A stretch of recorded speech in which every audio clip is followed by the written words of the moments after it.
A construction crew was back at Donnelly College Monday working on a new teachers' college building.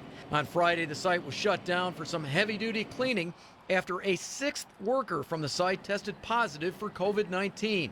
But Jerry Catlin, the president of XL Corporation, the general contractor for the project, said he was told of a seventh case Monday. It prompted a demand for all site workers to wear masks, regardless of how close they work to other people. We feel if we're providing the safest possible construction site we can. However, when 41 Action News visited the site Monday morning, we found several workers not using masks, including this man working in close proximity to about 5 other people on scaffolding. Watch him wipe his face after he drops some debris.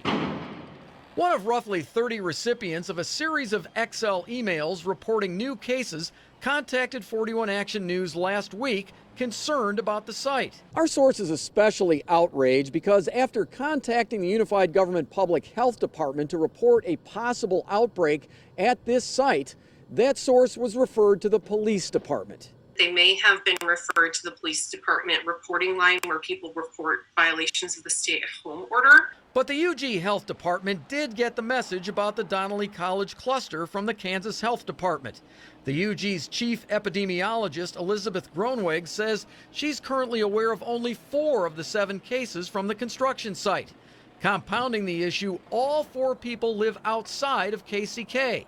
3 live in KCMO and 1 in Johnson County. We're working to track down those additional cases and see what part of the metro area they might live in. Ultimately, any decision about the Donnelly site can be made by college president Monsignor Stuart Swetland. He's highly involved in our decision-making process.